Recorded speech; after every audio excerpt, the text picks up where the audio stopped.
The 2025 Canadian federal election is just days away on April 28th, and if you don't want to stick around, at the end of this video, I'm going to tell you that the next few days are going to be absolutely bonkers for both campaigns as well as Pierre Poilievre and Mark Carney. The gap between the candidates has become smaller, meaning that they will have to work extra harder to ensure that they win. But you'll miss understanding why this is happening. How game theory lets you look inside the campaign's brainstorming and the brain games without being the insider, and what are all the best plays left on the board for each player. And for any of you who would like a slightly juicier deep dive, I've left a marker in the timestamps called Advanced Games. Forget the mundane news, this is the cool stuff. Say what you will, but this race feels tight. I wasn't expecting this, so I want to use the logic of strategic decision making to explore the practical paths each leader has to victory between now and election day. Game theory lets us study how rational individuals or groups make decisions when their outcome depends on choices of others. Think poker, chess, or even rock, paper, scissors. Your best move depends on what you think your opponent will do. In game theory, you have access to actions and strategies. But we've got so much land. Like we should have the most affordable housing in the world. It should be dirt cheap because we have the most dirt. We just need to get the government out of the way. These are the choices candidates make. What message do they push? Which voters do they target? Do they attack their opponent or stay positive? What policies do they highlight? And those actions or strategies have something called as payoffs. That's what they stand to gain or lose. The ultimate payoff here is, of course, winning enough seats to form the government, ideally a majority. But losing is bad. It means being relegated to the opposition, or in case of the party leader, extinction. If you find this kind of analysis interesting, please give this video a thumbs up. It really helps the channel. And if you haven't already, consider subscribing for more deep dives into politics, finance, strategy, and current affairs. The first part of our plan is to create a new entity, Build Canada Homes, a lean, mission-driven organization that will act as a developer on new affordable housing projects. Get the government back in the business of building affordable homes, including on federal public lands. I am announcing today that within 60 days of taking office, I will repeal the unconstitutional No New Pipelines Law, C-69. So what's the core dynamic of this election? One set of people say they want change, while another set prefers stability. That's the central background. On the one hand, you have Mark Carney and the Liberals. Carney, the former governor of the Bank of Canada and Bank of England, is positioning himself as an embodiment of stability. He talks about being a pragmatist, leveraging his economic experience. Carney is often seen as experienced, globally respected, and intelligent, a technocrat. But some see him as potentially elitist and completely out of touch. On the other hand, you have Pierre Poilievre and the Conservatives. Poilievre has relentlessly hammered the message of change. He apparently used the word change 30 times in a single speech. He's tapping into frustration, promising disruption, a different direction. He represents a move away from the status quo, something dynamic, maybe even something a bit unpredictable. This clear divide isn't accidental. It's the first, most basic strategic move in our game. Poilievre connects strongly to his base, seen as a fighter against the establishment and strong on economic messaging. Kruger packaging. I was able to do some measurements and watch the precision of your work. Talk to some of the incredible workers a few moments ago. This is a company that's been around for 120 years, and they have 300 employees. But he faces concerns about his temperament, perceived divisiveness, or being arrogant. And by the way, side note, for what it's worth, he's gradually undergone a trendy persona transformation over the last 2 years. The goal was to make him appear more accessible to the everyday person, I guess, and I think that was a very good move. On that note, let's get into some real game theory. Our first stop is something called as the positioning game, or Nash Equilibrium. Why have Carney and Poilievre planted their flags so firmly on stability and change? It relates to something called as Nash Equilibrium, named after mathematician John Nash. Yes, The Beautiful Mind Guy. It describes a situation where no player can improve their outcome by unilaterally changing their strategy, assuming the other player's strategy remains the same. Your best move depends on what you expect your opponent to do. And that's exactly the calculation happening inside the Carney and Poilievre war rooms right now. Given that voters are split and each candidate dominates their preferred segment, neither has the strong incentive to subtly change or pivot. If Carney tried to become the change candidate right now, he'd alienate his base and likely wouldn't convince many change seekers anyway. Same for Poilievre. Trying to subtly become Mr. Stability, it just won't work because they're too entrenched in their positions. Their current positioning, while seemingly obvious, is likely the optimal stable strategy for both, given the electorate split. Their path involves maximizing turnout within their core group and peeling off just enough from the undecideds or the opponent's softer supporters. Poilievre has an additional thing to consider. Since Carney has been able to close the gap in recent weeks compared to the open Pacific that was with Justin Trudeau, Poilievre needs to constantly evaluate the optimal issues to focus on in the final days. And that depends on which issue clusters offer the highest marginal vote gain for him. If internal polling shows stability fears are capping his support, he must address it. Someone must have told him before the French language debate that he needs to go slightly easy in his attacks to appear more like a statesman. He did, and in the process, he appeared different, but he was back to his usual self the next day at the English language debate. Second, resource allocation. Campaigns have limited resources, money, volunteer time, and the leader's schedule. Where do they spend it, especially in the final few days? I helped us manage through the 2008 financial crisis. I helped guide the UK through the Brexit turmoil. I think I know not just what it takes to survive a crisis, to get through a crisis, but what it takes to emerge stronger than before. As you know, this election is about change. After the lost Liberal decade of rising costs and crime and a falling economy, the debate is whether we want a fourth Liberal term, or whether it's time for a change with a new Conservative government. This is a classic game theory problem called the Colonel Blotto game. You have a fixed number of soldiers, or in this case resources, and need to distribute them across multiple battlefields, electoral districts or ridings, to win the most battles knowing your opponent is doing exactly the same. Research confirms that targeted spending in districts matters. You don't just blanket the country, you focus fire. Poilievre might feel confident in the West, and in that case, game theory suggests he should shift resources to crucial battlegrounds, maybe suburban Ontario, parts of Atlantic Canada, or specific ridings in Quebec where he senses opportunity. He needs to win new battlefields. Carney can likely count on urban cores and potentially Quebec. His optimal strategy might be to defend vulnerable Liberal locations won narrowly last time and target specific suburban ridings where Liberal support is softer, or where strategic voting may come into play. He needs to hold the line and make selective gains as well. Resource allocation is a calculated gamble based on predicting where your opponent is the weakest and where your investment will yield the highest return in terms of seats and not just popular vote.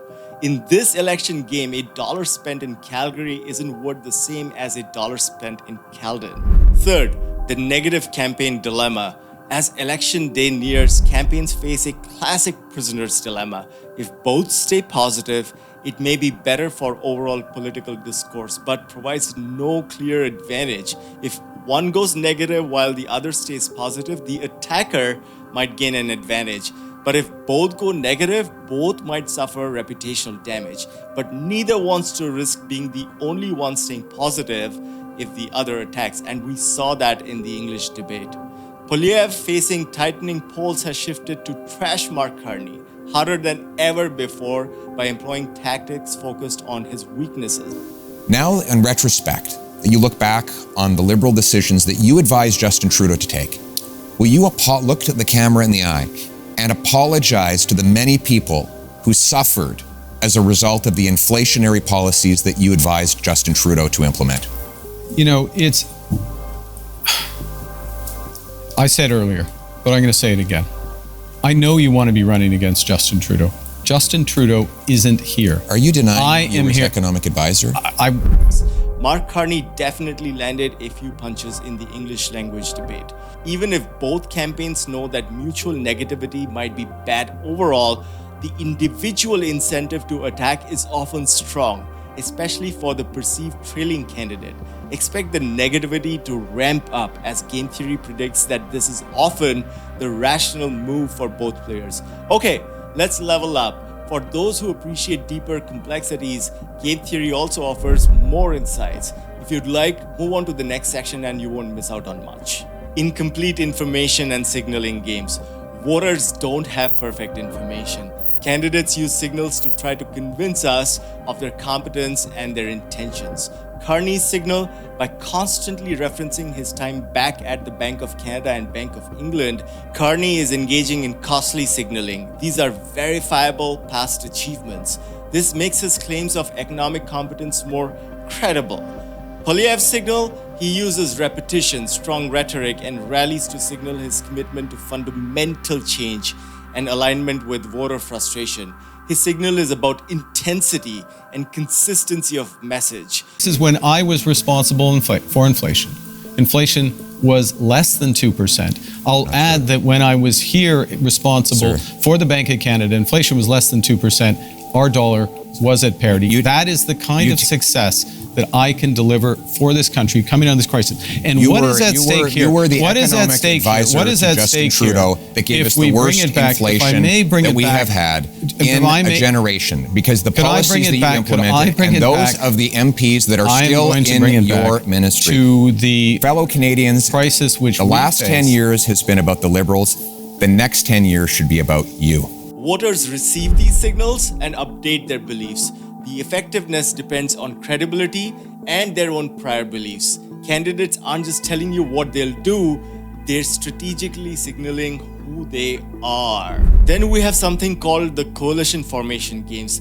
This is a newer game theory model. In these, each player has their own preferences over coalitions to which they could belong, and the quality of the coalition structure is evaluated according to its stability. Canada is not new to minority governments. In other parts of the world, it is even more common. Winning the most seats here does not guarantee power, and to secure a simple majority, you need support from smaller parties like the NDP or Bloc Québécois. You know what? I don't want to be the leader of Canada. You will understand that. I don't want to be Prime Minister. But I can offer to be a partner, a responsible partner, a collaborative partner. If Quebec is respected in its differences, in its aluminum industry and lumberwood industry and culture and French language and values of secularity of the state, which is the price to be paid in order to have real equality, then if we are respected, we will be a partner, and then even Canada will be stronger in its negotiation against Donald Trump. This is what I am offering. Respect us. This turns the post-election period into a coalition formation game. Carney's potential advantage here is that the Liberals governed in a minority with NDP support more recently. They have a proven track record of how to coexist in the noise, giving Carney a credible path to governing even without a majority. And I'm not even talking about Jagmeet Singh's pension. Poilievre faces a potential hurdle here. His confrontational style might make cross-party cooperation difficult. His path to power likely requires a majority, and he will be better off with that rather than getting a minority partner to form a majority government. The election isn't about just April 28th. Both leaders must consider the post-election game. Actions now affect bargaining positions later. Finally, the coordination problem. In Canada's system, voters don't always vote for their favorite party. They might vote strategically to prevent their least favorite party from winning locally. An NDP supporter might prefer their party, but if the real race is Liberal versus Conservative and they strongly dislike the Conservatives, they might strategically vote Liberal to block the Conservative candidate. With the NDP currently polling lower, this dynamic could significantly help Carney. NDP-leaning voters in tight races might feel compelled to vote Liberal to stop Poilievre. The true level of support in the final days of campaigning matters way less than how support translates into seats under strategic voting. I am 100% certain that campaigns are actively trying to influence these calculations to tilt in their favor. In many ridings, the most powerful voters aren't the diehards. They're the ones who are voting strategically. So, pulling all of this together, what does game theory suggest as the practical paths forward? Sorry, man. Your hands are cold. They are cold. Warm on my outside. Is it cold and warm heart? That's my mother used to say. You didn't get your wallet at the time. You didn't get your flight events. No, you didn't get your wallet. No, we're cutting taxes. It's a new Liberal Party. That's what we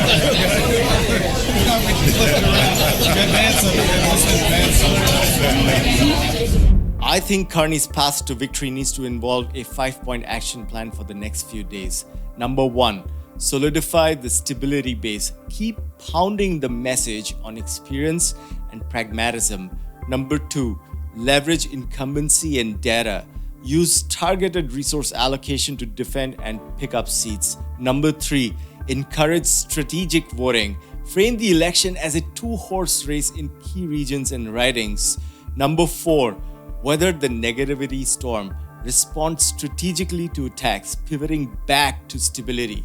Number 5, signal post-election cooperation. Remind voters of their ability to work with others in a minority. That's Carney. I was just telling him we're going to axe the capital gains tax when you reinvest in Canada. So you reinvest your gains in this country, you don't have to pay any capital gains tax. You like that idea? Oh, yes, that's great. All right, guys. Well, that's great. Let's keep marching forward. Thanks, guys. Great to see you. Thank you for all your hard work. Poilievre's path to victory must also involve a 5-point action plan for the next few days. Here they are. Number 1, maximize the change mandate, mobilize frustrated voters and make it a referendum. Number 2, efficient resource deployment, make smart bets in must-win ridings. Number 3, define Carney negatively. Go on the offensive to raise doubts. It's worked in the past. It will work in the last few days. Number 4, break through in key regions. Secure gains beyond the heartland, especially in Ontario's 905 region. And number 5, aim for a majority. Frame the need for a strong mandate to avoid unstable coalitions and policy paralysis. Okay, the game is played, the votes are counted. Let's imagine each candidate wins. Based on their strategies, what might their time and power look like? Remember, these are potential scenarios, not predictions. If Mark Carney wins, we can model out 3 broad scenarios. He becomes a pragmatic manager in scenario 1. He leverages his stability mandate and economic background. If a minority, he navigates coalition politics as well or as badly as Justin Trudeau, focusing on economic management and international relations. Governance is steady. More people on parliament, he'll qualify for lifetime pensions. If he wins, this seems like the most probable outcome, and it aligns with his campaign strategy. Scenario 2, gridlock and compromise. A narrow minority leads to difficult negotiations. Clashes with coalition partners lead to watered down policies and legislative stalemates. Progress is slow. They will probably keep on bickering about what will flow on the East-West corridor. Scenario 3 sees a technocrat who's totally out of touch. He governs effectively on paper but fails to connect emotionally. His focus on high-level economics doesn't resonate with kitchen table issues. Maybe Poilievre's prophecy will come true. If Pierre Poilievre wins, scenario 1 is he becomes a change agent, but at the same time, he breaks things in the process. He governs as he has campaigned, focusing on rapid change, confronting institutions, maintaining a combative tone. He energizes his base but potentially alienates opponents, making cooperation challenging, especially in a minority. In scenario 2, his effective change status actually creates lasting change. The change mandate translates into focused, popular reforms. he proves more adept at navigating parliament than expected, perhaps finding common ground on specific economic files. And finally, in scenario 3, he unexpectedly becomes a pragmatist. Realities of governing force him into moderation. He pivots away from confrontation, seeks broader consensus.